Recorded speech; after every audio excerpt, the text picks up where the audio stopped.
Shashi kitchen में आटा गूंथ रही थी कि अचानक उसे अपने पति के चिल्लाने की आवाज़ आई।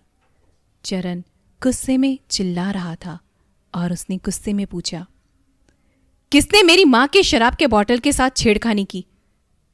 साथ में शशि की सास भी अपने बेटे का साथ देते हुए जोर जोर से शोर मचा रही थी। वो भागती हुई आई और अपने पति से पूछा, क्या हुआ जी, आप इतना जोर जोर से क्यों चिल्ला रहे हो? चरण की आंखें गुस्से में लाल थीं। उसने गुस्से में चिल्लाया, मेरी माँ के शराब के बोतल को किसने खाली किया? बोलो शशि, किसने खाली किया? शशि ने चरण को शांत करते हुए कहा, आप आराम से बताइए जी, क्या हुआ? चरण ने कहा, मेरी माँ ने आम के पेड़ के पीछे शराब की एक बोतल छुपा रखी थी। किसी ने उसमें से शराब फेंककर उसके अंदर पानी डाल दिया। जिसने भी ये काम किया है आज उसकी खैर नहीं है। अब जल्दी बताओ, ये किसने किया है शशि? चरण उस समय शराब के नशे में था। शशि का छोटा बेटा जय बहुत ज्यादा शरारती था। उस समय वो सिर्फ 8 साल का था। शशि ने अपने बेटे की तरफ देखा। वो अपने बाप का गुस्सा देखकर एक कोने में चुपचाप सहमा हुआ बैठा था। शशि अपने बेटे का डरा हुआ चेहरा देखकर समझ गई थी कि ये काम उसके बेटे ने ही किया है। उसे पता था कि चरण इस वक्त बहुत ज़्यादा गुस्से में है।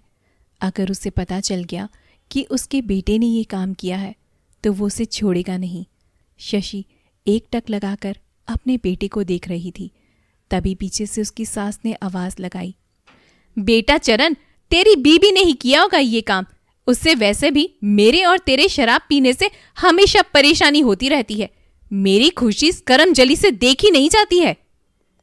शशि ने अपने बेटे को बचाने के लिए इल्ज़ाम खुद के सर पे ले लिया और अपने पति से कहा, जी आपकी माँ सही कह रही है, मैंने ही किया है ये काम। तभी एक चटाक की आवाज़ आई और शशि ज़मीन पर गिर गई। चरण के हाथ के निशान शशि के गालों पर छप गए थे, पर चरण रुका ही नहीं। वो जानवर की तरह शशि को मारने लगा। शशि मुंह से बिना कोई आवाज़ निकाले चुपचाप सिर्फ मार खाती रही। उसकी सास बिना कुछ बोले दूर से ही अपनी बहू को मार खाते देख रही थी। जय इतना भी बड़ा नहीं था कि वो अपने बाप को रोक सके। वो भागकर आया और अपने बाप के सामने हाथ जोड़कर खड़ा हो गया और रोते हुए अपने बाप के सामने गिड़गिड़ाने लगा, पापा प्लीज़ मम्मी को मत मारो, प्लीज़ उन्हें छोड़ दीजिए पापा। पर चरण को उस समय न अपनी बेटी की आवाज़ सुनाई दी और न ही अपनी पत्नी के आंसू दिखाई दे रहे थे। अचानक शशि की बड़ी बेटी घर पर आ गई और यह सब देख वो पड़ोस में रह रहे एक अंकल के पास भाग कर गई। वो अंकल आए और उन्होंने झगड़ा रुकवाया।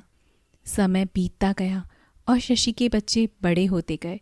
शशि और चरण अब बूढ़े हो चले थे और चरण को एक ऐसे रोग ने घेर लिया था कि उसके लिए अपने हाथ पैर भी हिलाना काफ़ी ज़्यादा मुश्किल हो गया था। उसे बिस्तर से उठने के लिए किसी के सहारे की ज़रूरत होती थी। उसके हाथ पैर बैठे बैठे कांपते थे। अब वो शराब नहीं पीता था। उसकी माँ अब इस दुनिया में नहीं रही थी।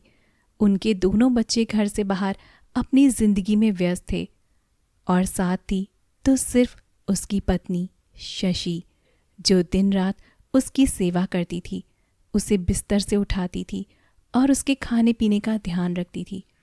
समझो कि वो ही उसके बुढ़ापे की लाठी थी।